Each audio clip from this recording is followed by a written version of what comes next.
Hey, testing audio, making sure that your audio is working okay. If you've got sound here, then you can give me a thumbs up or anything like that. Great. Just making sure everything's working good since this thing flaked on me last time. Hooray. We'll get started in just a few minutes. Hope you guys are doing well, staying well, trying to figure out what's next, huh?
All right, everybody.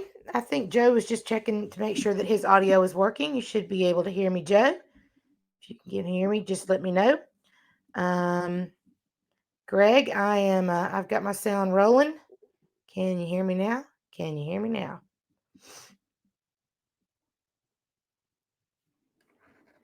Test 1, 2. Test 3, 4. Yay. If you are having problems with your audio at all, I've learned with this program, the best thing to do is to exit and then come back in to the call. Sometimes it's crazy. I've been fussing at him. Oh, Greg, it's you.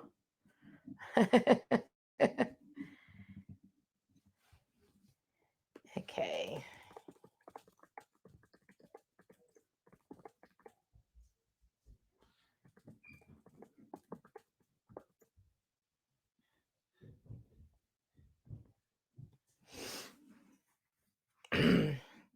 We're going to give people just one more minute or two to be able to get in, and then we're going to dive into conflict resolution.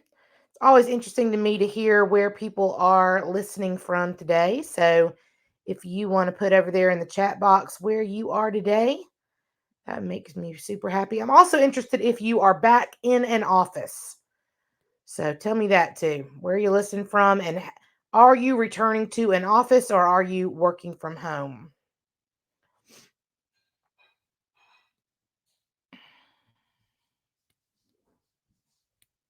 Ah, Bobby's still in the office. Gosh, Bobby. So Bobby Wilson works with the Cancer Institute. That's amazing that you've been coming in this whole time. That's just amazing. Working from home in Cocoa. I bet it's gorgeous. Working remote in Port St. John. Oh, we've got somebody all the way from New Mexico today. That's very exciting. Palm Bay, Florida. So I went down to Destin to surprise my mother for Mother's Day, and it was beautiful. The water was so clear. We mostly just stayed in and went to the beach and did the social distancing and that kind of stuff. But wow, the water was unbelievable.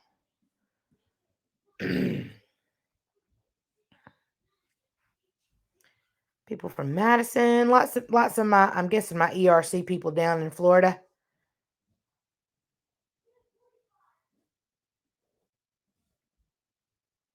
Martha, I have never heard of Belmina. Where the heck is Belmina? Joe's in the office doing time. Just one more minute, just for any slow pokes rolling in. Again, you'll be able to catch this on the membership portal or on the ERC portal on the GenWhy.com website if you want to see it, or if you have somebody you've been having a lot of conflict with and you want to share it with them. I'm not going to be mad at you.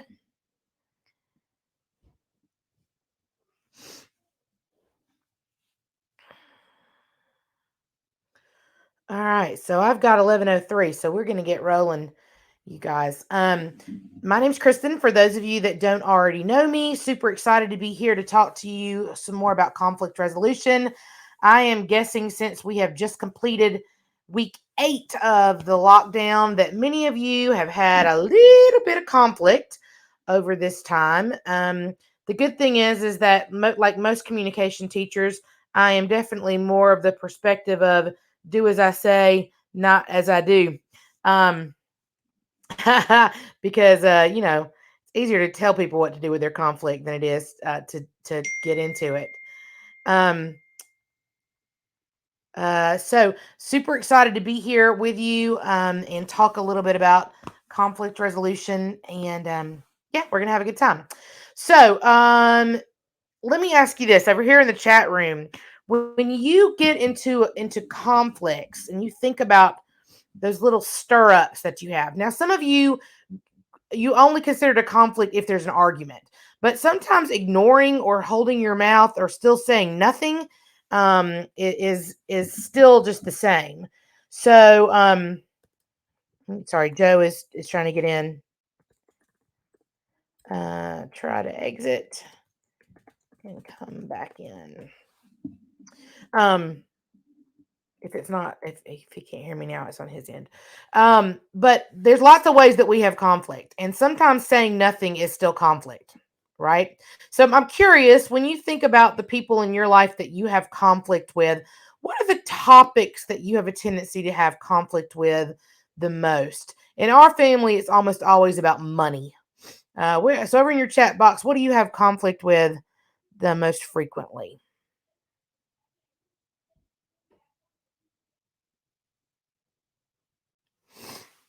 Lifestyle, miscommunication,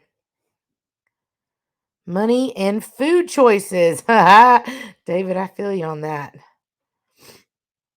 What else?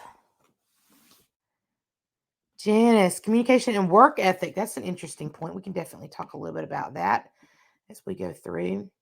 When you're having dust ups in your house, in particular, we'll do about dust ups in the house.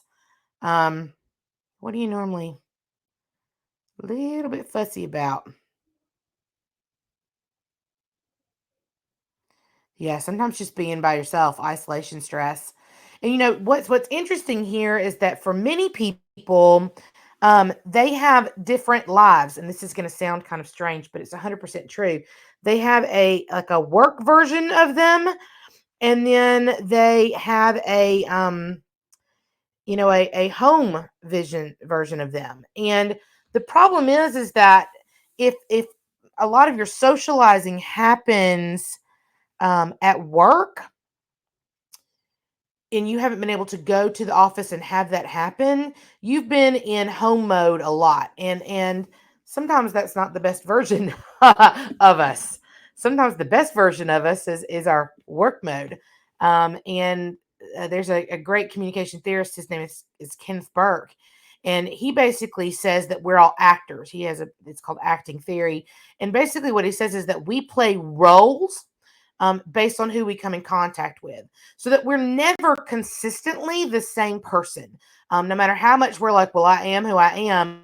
The person you are with your mother is a little bit different than the person you are with your father, is a little bit different than the person you are with your son, is a little bit different than the person you are with your coworker. So there's this sort of idea of that we play roles, and sometimes that causes conflict, especially when we can't get out of a role.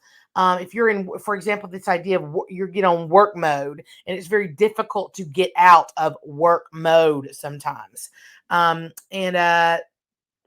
we got that conflict is natural. You're never going to live in a world where there's not some level of conflict. So we're really going to focus on today some things that we can do, and some maybe some cliches even that you can tell yourself along the way, so that you can help yourself a little. The biggest thing that I can tell you about dealing with conflict is this: the best way to resolve conflict is just to not get into conflict. And here's the main reason that I am saying that: you can't out argue stupid.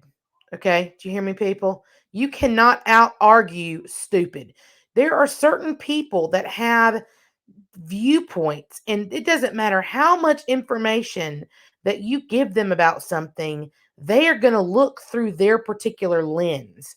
And so what's interesting is that conflict, to many degrees, is a choice. You can choose whether you want to go into conflict, or whether you just want to be like, okay, whatever, let this person have their way and not give them any brain space. And that is one of the big things a lot of people don't understand, is that you don't have to give someone brain space if you don't want to. You can choose to not have an emotional response. Is it difficult? Absolutely. But the best way to to resolve conflict is just not to get into it whatsoever. Next quote I'm going to give you is one of my favorite quotes from my dad. And here's what it is: never wrestle with a pig, because the pig likes it and you get dirty. Say that again. Never wrestle with a pig. The pig likes it and you get dirty. Have you ever been in just the mood to fight? You're just in the mood. I am ticked and I am in a bad mood, and I'm ready to fight. Or you've ever been home with your partner or your child, and they're just in a rotten mood, man, and it has nothing to do with you whatsoever. This is what I'm talking about with the idea of coming down to choice, is that if you can notice it, if you can step back for a second and see when the attitude is awry, then there's no reason for you to get up in it, right? Don't wrestle with a pig. The pig's going to like it and you get dirty. Okay? The next one I've got is this: we're going to focus on this idea of what conflict does to you, how we can focus on resolving conflict in a healthy way, and knowing when to walk away. That's going to be our primary focus for today. Last thing I'll hit you with here is sort of a big tip: is, not forgiving is a huge source of conflict. Here's the problem: we have a tendency to compile conflict. Here's what I mean. Maybe I see something around the house that I asked my son to do and he didn't do it, and it irritates me. And then the next thing that I see that he didn't do, it irritates me more. And until I actually say something or deal with the problem, it will continue to compound. Okay. And sometimes what this does is it makes us very unforgiving towards the people around us. So, for example, let's say that you have a coworker and they went rogue and they did something and they didn't check in with you about it, and you all ended up getting hassle or trouble or whatever you would want to call it from that. It's kind of hard to get yourself back into a place of a fresh start. But there's a great quote here of, not forgiving is like drinking poison and hoping the other person dies. Most of the time, in my experience, when people cause you trauma, after it's over, they don't spend a lot of time thinking about it. They just go on. Right? It's us that works it and thinks about it, and, oh, how am I going to do this? It's us that stands in the shower and figures out every word we would say if we really were brave enough, right? So forgiveness is another choice. In the same way that you can choose just to get into conflict with somebody, you can also choose to forgive. And forgiveness is really much more for you than it is for the other person, because it sets you at peace. There's all kinds of research about forgiveness and how it affects you physically.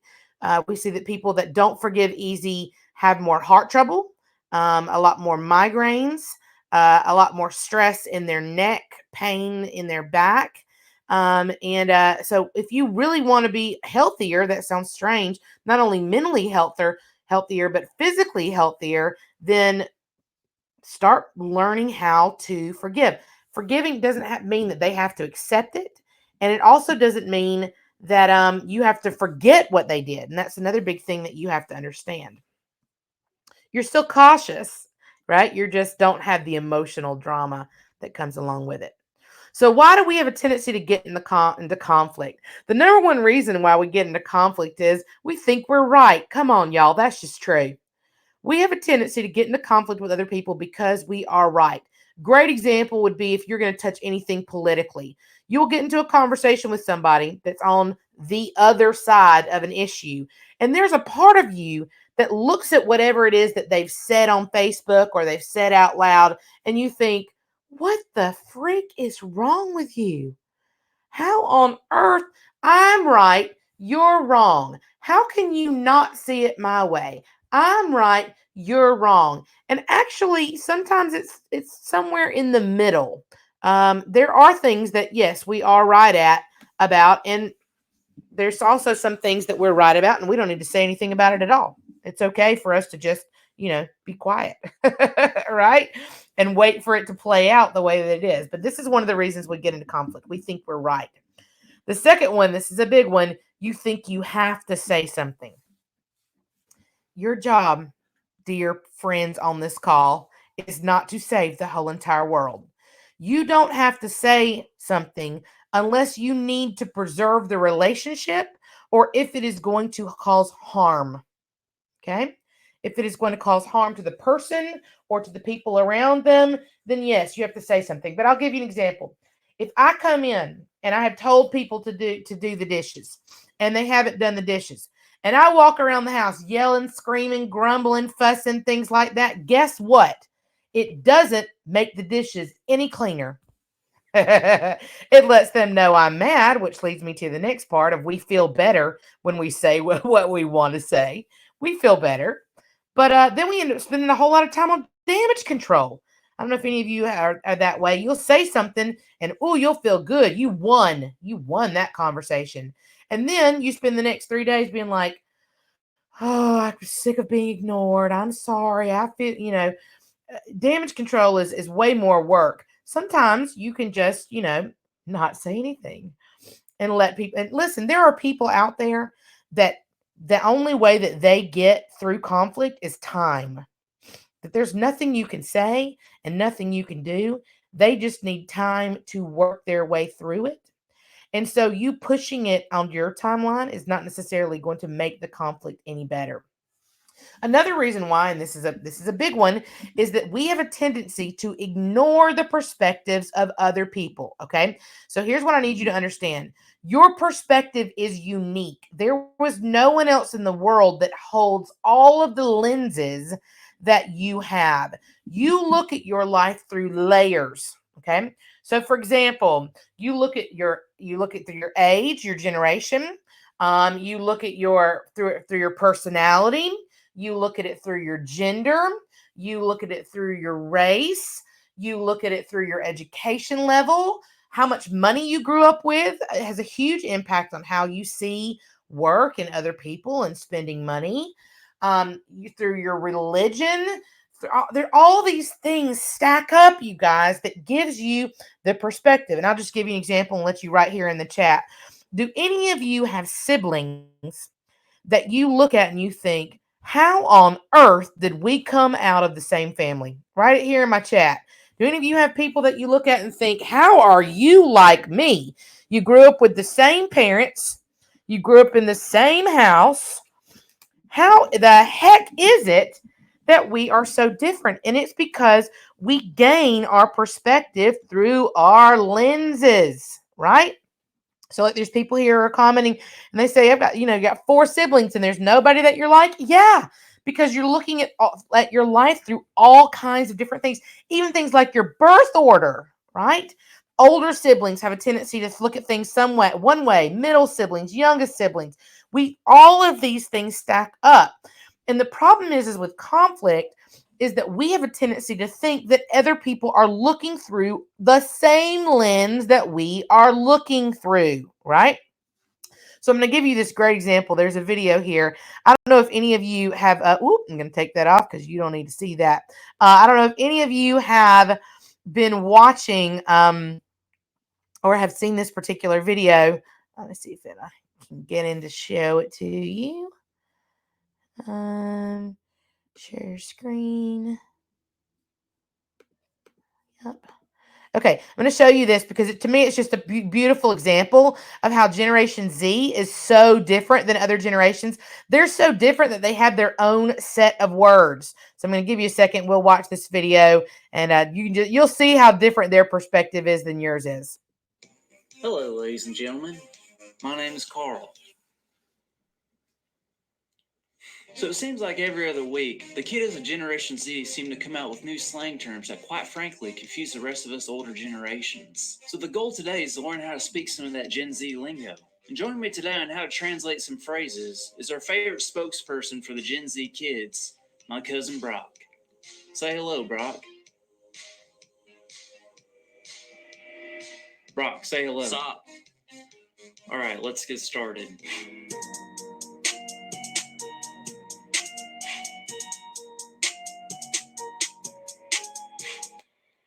You guys have the Wi-Fi password? All right, Brock, we're going to start with some simple ones. Yeah. Okay. Hello, how are you? Saw. Friends, Fam. family. Fam jam. It was a fun event. The fest was lit. Okay, Oh, I'm about to leave. I'm finna dipset. Those are some neat shoes. Them kicks are dripping. I would be glad to help. Bet. My favorite team lost. Dudes took an L. My favorite team lost very bad. Dudes got clapped. He seems upset. He little mad. He seems very upset. He big mad. I like this music. That's a bop. I'm not lying. No cap.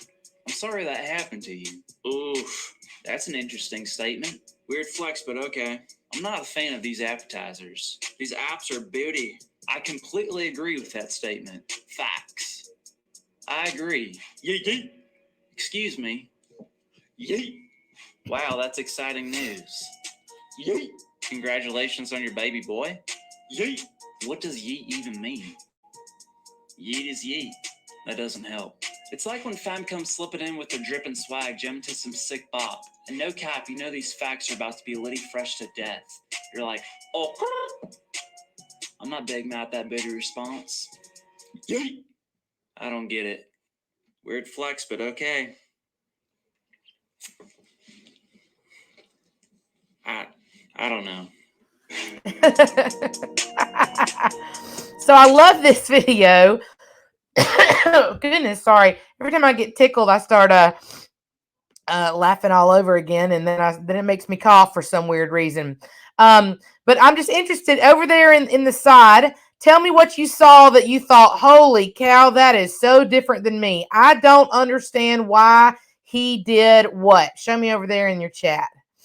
Things that, like, I look at the clothes and I'm like, why on earth would you wear your pants like that? That's the most ridiculous thing I've ever seen.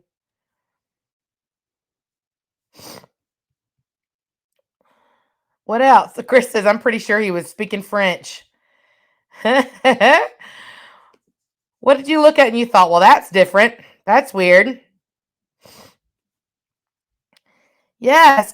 So Kevin says here, kids read text but don't answer unless I specifically ask something. Yeah. Like, that drives me crazy. They're not like, okay, I got it. Have you noticed that a lot of the younger generation won't respond at all to whatever you've done? Not even like a uh-huh or okay or I'm on it. Nothing like that. No response back at all.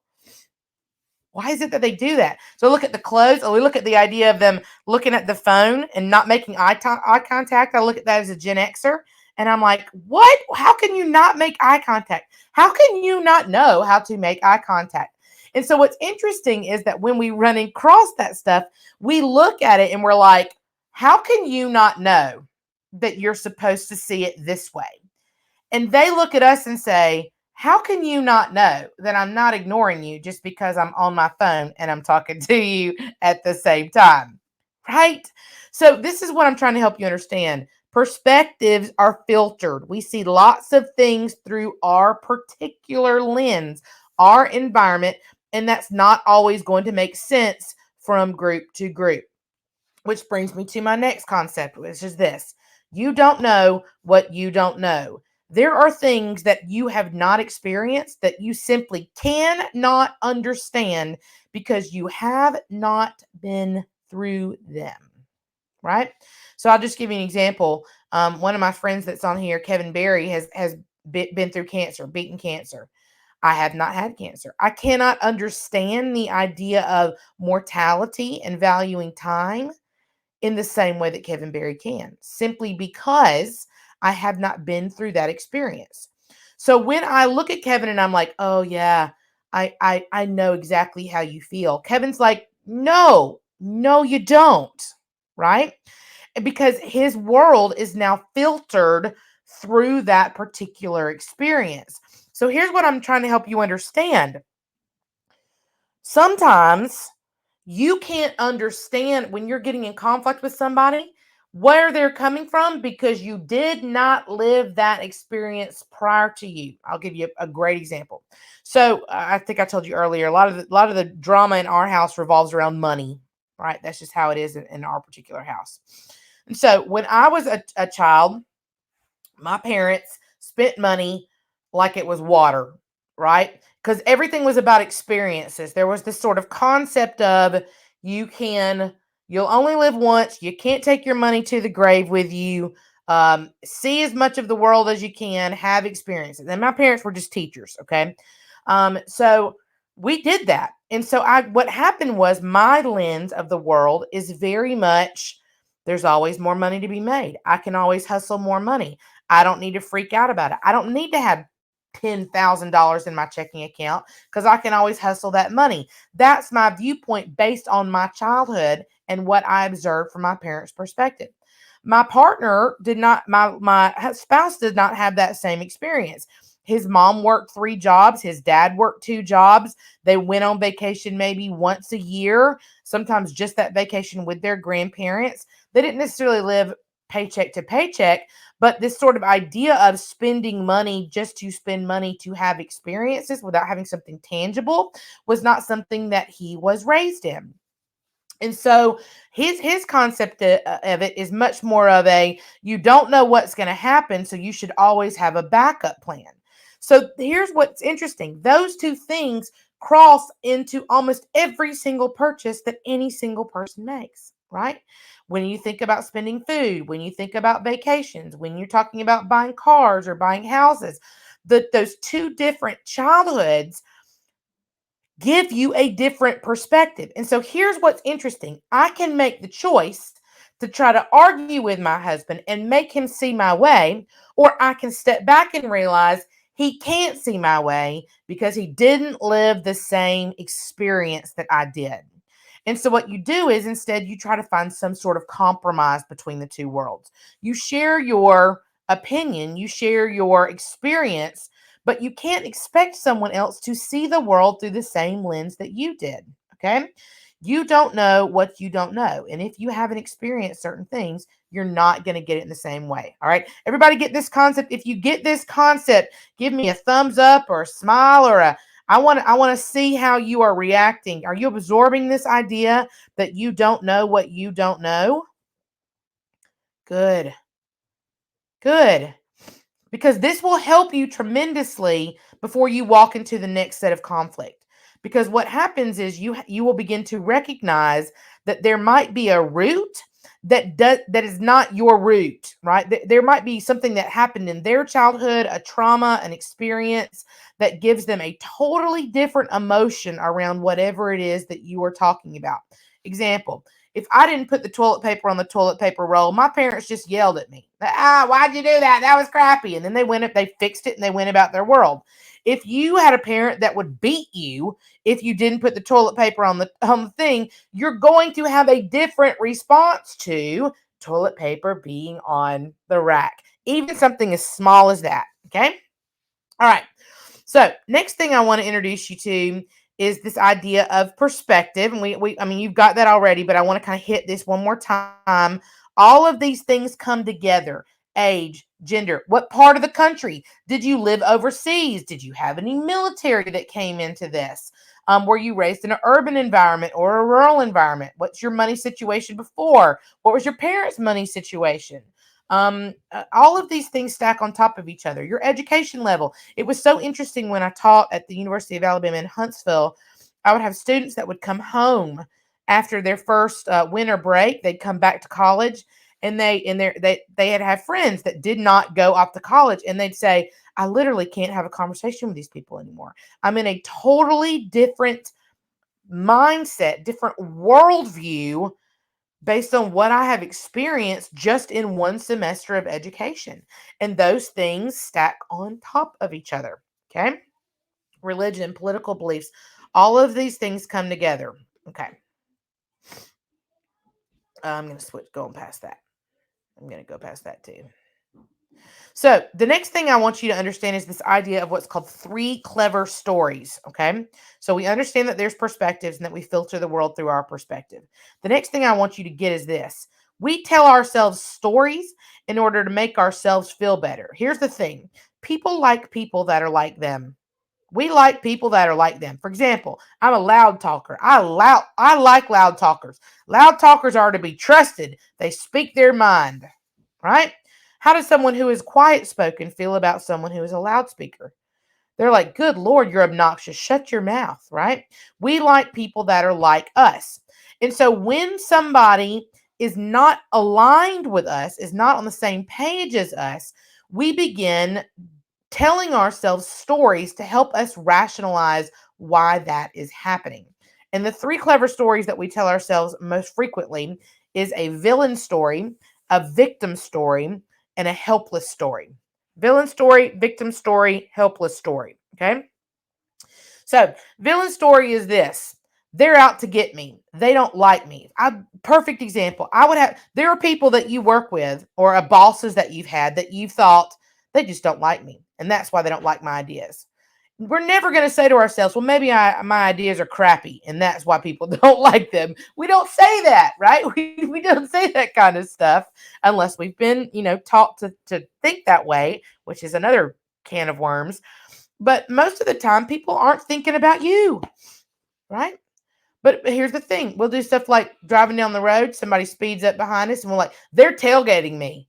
That person's a jerk. They hate me." And then you shoot them a bird. That person ain't thinking about you. They're trying to get wherever it is that they're going. But we do this at work. We do this with our families. We do this with ourselves, right? Villain story. Villain story basically is they're out to get me. Whatever choice they're making is there to hurt me in some way. You have got to check that story because most people don't do the things that they're doing with malice. Perfect example. I know there's a lot of you that are down there around Orlando, and many of you, I'm sure, have been to Disney World, and you know that this is true. At 3:00 p.m., right around the parade at Walt Disney World, especially in Magic Kingdom, everyone melts down simultaneously. The children melt down, the parents melt down, the cast members melt down. Everybody is over it. Literally 3 p.m. is designed for siesta on purpose. Okay. Everybody melts down. And we go quite frequently. And what I have seen is that people will start yelling at each other like crazy people at 3. And they'll start yelling at their kid. They'll say things. I've seen people say things like this: "You go over there and you hug Mickey Mouse. I paid a lot of money for this vacation. How dare you not go hug Mickey Mouse?" They're not at all thinking about the fact that the child is tired, overstimulated. Look, no 3-year-old wakes up that day and is like, "Oh yeah, I'm gonna go and be a jerk all day and spend my mama's money." Like, they don't do that. But we have a tendency, when we don't understand, to tell ourselves a story. This kid's just bad. They're rotten. They're tired. They're not a hard worker. They don't care about things the way that I do. They're not smart, right? We will tell ourselves a villain story to make ourselves, of course, the next part, which is the victim story. Here's the thing about victim story. Man, some of you know these people.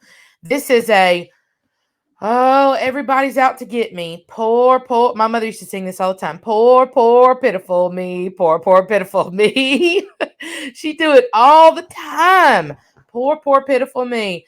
Oh, I'm the only person around here that ever does anything. Raise your hand if you have said that, where you have been walking around saying, why do I have to do everything around here?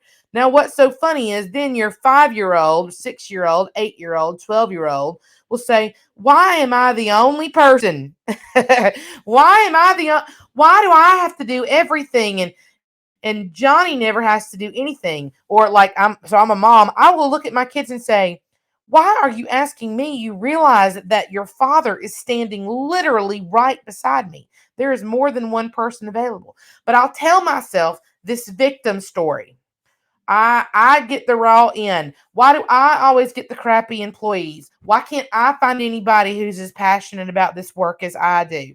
It's that poor why do I have to get up early in the morning and everybody else gets to sleep in? Why do I have to watch what I eat? Everybody else gets to eat whatever they want to. So we tell ourselves these clever stories so that we don't have to take responsibility for ourselves in it at all. Right? Everybody with me on this? A lot of you taking the fifth over there. I love it. I know I'm reading your mail today. I'm reading your mail. The last one is a helpless story. And to me, the helpless story is probably the most frustrating because helpless story perpetuates the problem. Okay. So let me tell you, just honest. A lot of you know me fairly well. I can't stand a bratty kid. I mean, I cannot. You, if your kid talks back to me, it's on. It's on. I'm not dealing with a brat. I don't care what your life situation is. I've had it. I'm a foster parent. I've had foster kids come to my house, right? And I know that they've had a tough time. But you're not talking to me like I'm an idiot, right? I don't care if you're in a classroom, on the street, whatever it is. I don't like bratty kids. Okay. Here's the thing. If we don't correct that, guess what happens? They become bratty adults. And then they become your bratty workers. Do you get where I'm going here? But what we'll say is, well, it's not my child. There's really nothing I can do about it. Or they've had a hard time. Or, well, they're just easily they're just shy, so I'm not going to make them talk to anybody.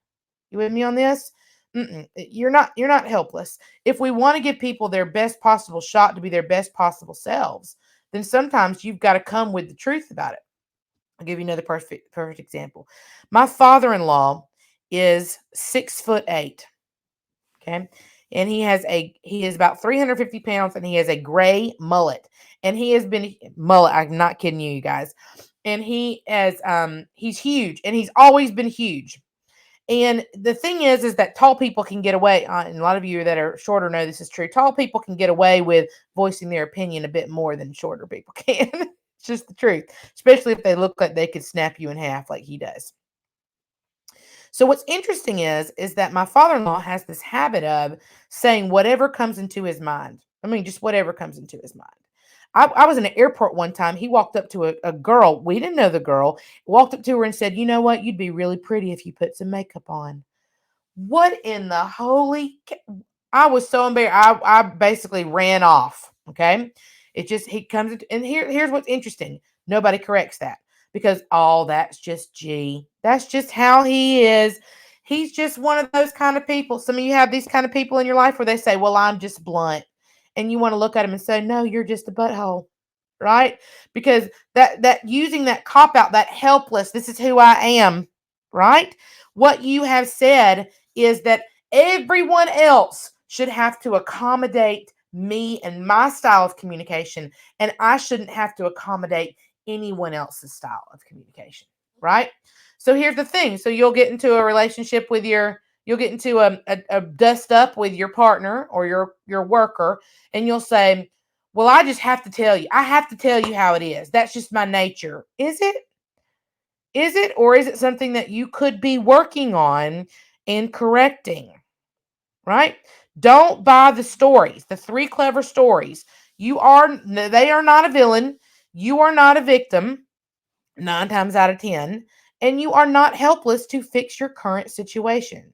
So when you run into that first dust up and you start to notice these things, check your stories first. Okay? Check your stories first.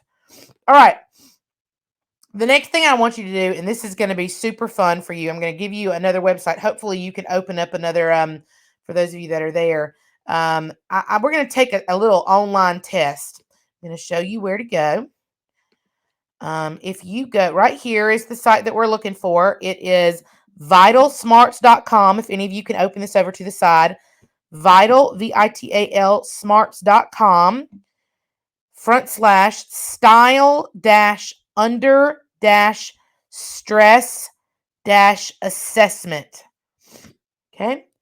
Style under stress assessment. If you just want to Google it, you can do that too. And then I want you to scroll down and I want you to take that little test. We're going to give ourselves a good 5 minutes to take this little true false test from vitalsmarts.com. Checking your style under stress. Now, look, be honest. There's no reason for you to be lying about it. You're the only one that's going to see it. Take your style under stress test here at vitalsmarts.com /style under stress assessment. We're going to scroll down. You'll see all those things right there. If you are having a problem with it, then put it there in the chat for me just to let me know. But I'm gonna actually shut my mouth for the next 5 minutes and let you have an opportunity to true false your way through this. Once you are done, if you will give me a thumbs up on the chat, so I'll know that you're done, and we will move through from there.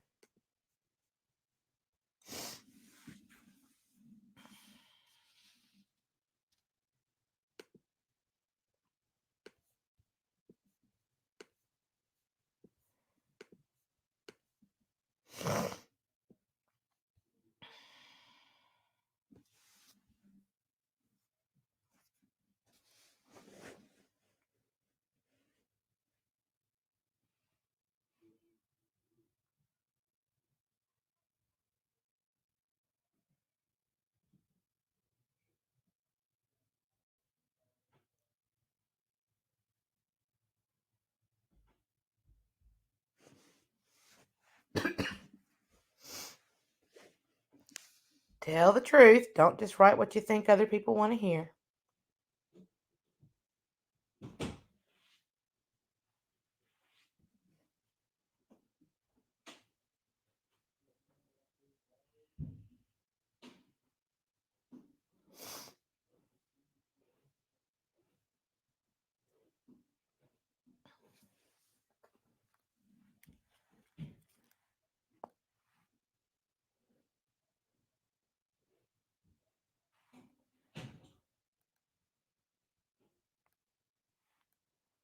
Doing great. Some of this is right up in your business.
Feels like it keeps going, doesn't it?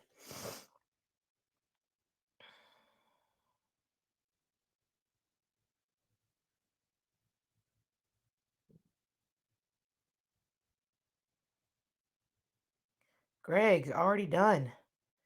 He's a winner.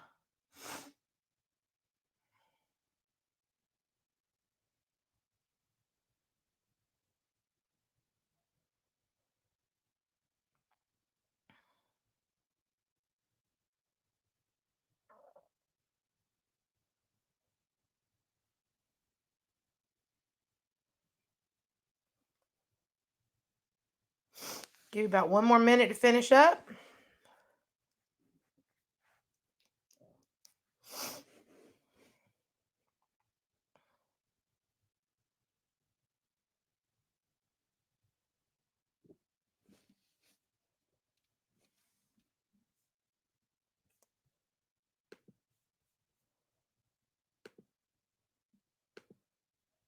Keep working. I'm just getting this set up for the next thing.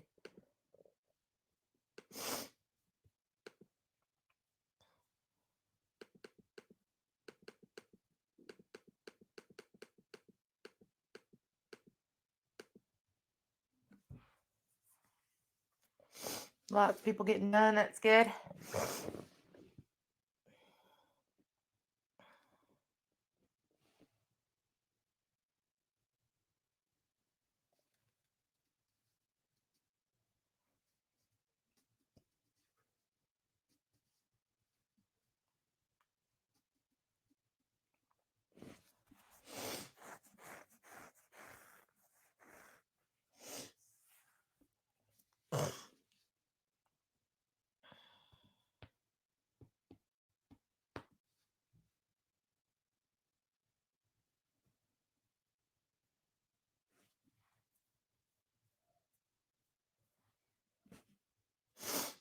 About 30 more seconds.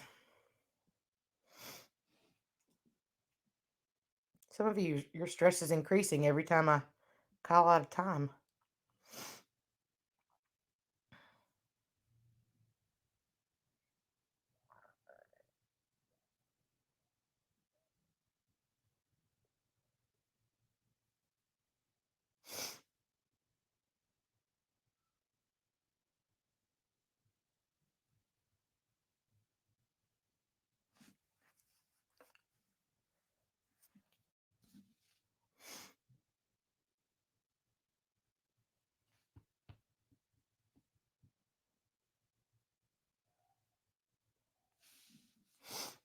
All right, so you should have gotten a word there at the bottom.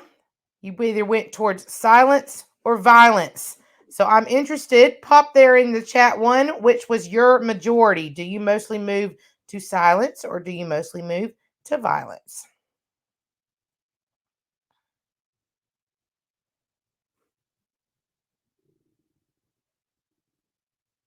You're all being very quiet now.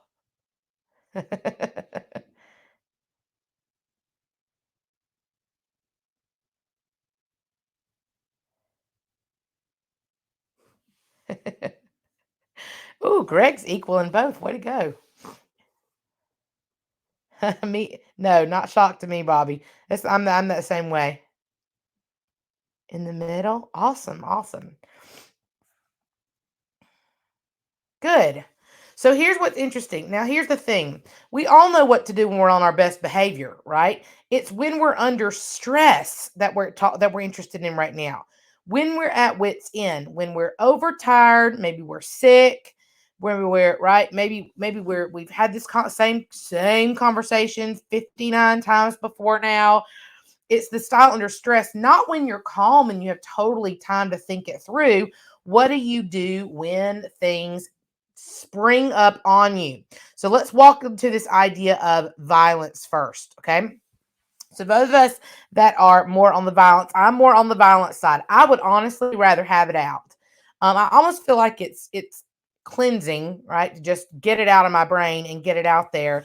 But I'm also a communications teacher, so that probably is a lot to do with it. But you are more likely to exhibit these types of behavior if you naturally move towards the violence side. Defensiveness, no matter what the person says, you are like, I can't believe they said that. I can't believe it. Controlling. Okay, so if you move towards violence, especially if you strongly move towards violence, you pretty much are going to be the person who picks where you're going to go to dinner pretty much every night. You might ask, see people that move to this naturally, we ask you because it's polite, not because we actually plan on going wherever it is that you told us to go. We ask you because it's nice. Our nature is to get our way. And usually the more talkative you are, naturally, the more likely you are to move towards violence under stress. Now, this does not mean you are punching people in the face.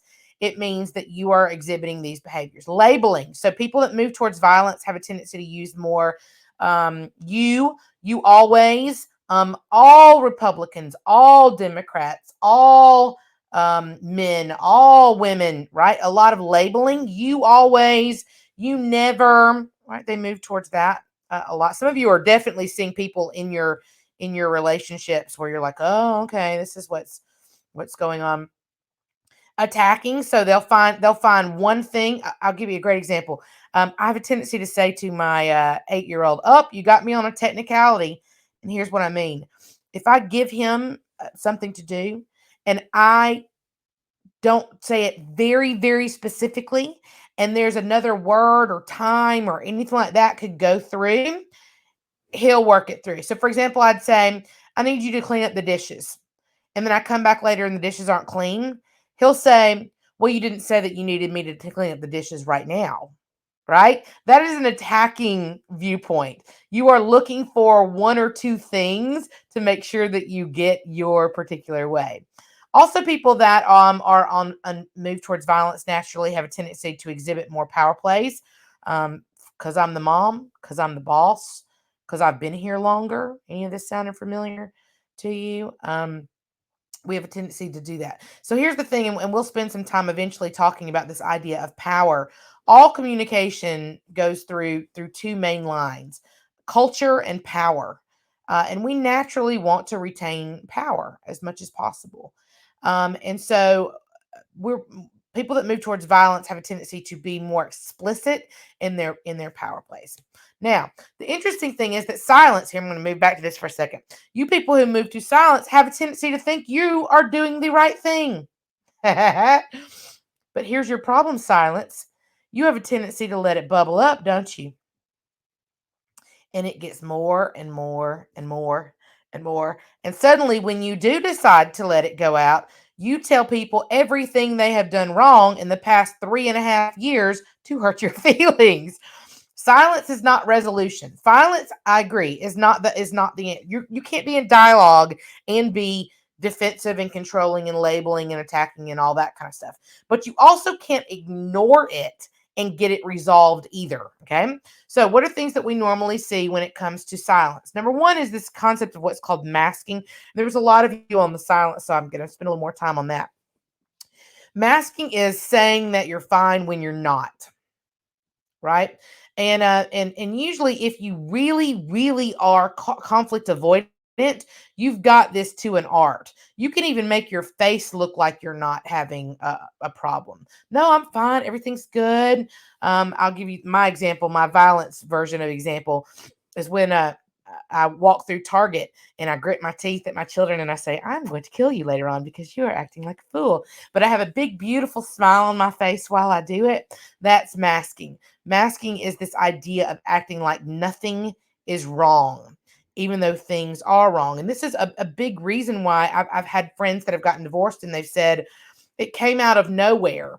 Well, it didn't come out of nowhere. It's just that the other person was masking how they were feeling and not being clear about conflict that needed to be resolved. Sarcasm is a form of silence. It's not healthy resolution, right? And we love it. Let me tell you, in America, we wear this like a badge. We've got T-shirts that say sarcasm is my love language, right? We just sarcasm is avoiding. It's just avoiding it. Right? So when you say things like, "Oh, well, thank God you told me because you're so much smarter than I am and you do so much around here," you can fix the problem and you're not in dialogue. You're not getting anything fixed. You've just taken a passive aggressive slice at somebody, right? So when you run into sarcasm, realize that that is a form of masking. It's not that person has, when you're running into a whole lot of sarcasm, they have some sort of underlying issue that needs to get resolved. The problem is we have a tendency to not talk about the big issue. We talk about the little issue. So instead of talking about, well, when you don't put the toilet seat down, I fall in, that you're not really mad about the toilet seat. You're mad about feeling disrespected because you've asked them before and they didn't do it. right?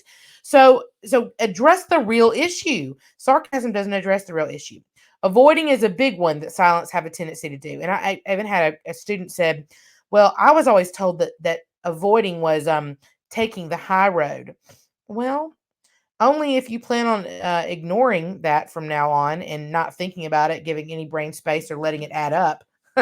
Avoiding doesn't fix the problem. It doesn't give your people are not mind readers, y'all. They're not. They don't know how you feel unless you tell them how they feel. And so if you constantly avoid, it's going to pile up. It's going to hurt your health. It's going to hurt your relationships. Um, so you've got to learn how to communicate more effectively when you get into conflict resolution. And we're going to spend next month, the second part of conflict resolution, talking about how we can actually step through this and get better at it. Okay. But right now, if you don't identify these things, if you don't identify your clever stories, if you don't identify when you're wrestling with a pig, if you don't identify when you're moving to silence or violence, you can't resolve the issue. You have to figure out what's going on first. And then withdrawing is another big thing. Now, listen, as someone who is the Norm's the violent side, I will follow you around. Does anybody else have people like that? That person needs to have their say, and you little silence people are walking around and you're shutting doors and you're going on a drive and that person's calling you and they're like, no, we need to talk about it. We need to talk about it. We need to talk about it. Number one, violence people, you don't need to talk about it because if you are in violence, you're not resolving anything either. But withdrawing completely, just going somewhere else and not talking about it, you don't resolve the conflict and it will fester like a wound until you finally begin to deal with it. Okay. So that's the main things I want you to work on in the next month is identifying. We're going to talk about this when we come back next month of realizing what did you do? Did you stop yourself from getting into conflict or did you reroute? Is it easy? No, this is not easy at all because it when you get into conflict, you have a tendency to have an adrenaline rush, and adrenaline takes all the blood from your brain and moves it to your extremities, which was why your handshake or sweat or whatever it is like that. But that means there's no blood in your brain. So if you're in a high adrenaline, you can't really step back and assess where you are in conversations. So I really want you to focus on in the next month when you have that opportunity, when you see that little dust up happen, taking a deep breath, try to get the blood back to your brain. That's the first step is at least 3 deep breaths in a row and asking yourself, what am I doing? Or what are they doing? Right? If you are encountering somebody and you're getting a whole lot of sarcasm, it might be time to sit down and have a conversation and see if there is a root issue that needs to be resolved because you can keep putting band-aids on deep wounds, but it won't get fixed until you flush it out. Okay? You got to deal with the root issue in order to get into this. So that's my key elements for you for the next month. And then we'll talk next month about really talking about how to steps. What are some things that we can do and say and act like when we are in conflict resolution? But the first step to conflict resolution is noticing these things in yourself. So I hope you learned something today. I always have a wonderful time talking to you about all of the good stuff and that you will begin implementing this information into your website. Into your website, Sweet Peter, into your lives. Go to my website if you want to continue learning more about this. I am right now, we have a bunch of free webinars still online. Those are going to uh, go to paid webinars at the end of this month. So if you want to get some more free, great information, go to GenY.com and check out those free webinars online right now. But I had a great time with you. I hope that your conflict gets a whole lot better in the next month, and I'm excited to see what is coming. Have a great rest of the day, you guys, and I will see you very, very soon. Have a great day. Bye.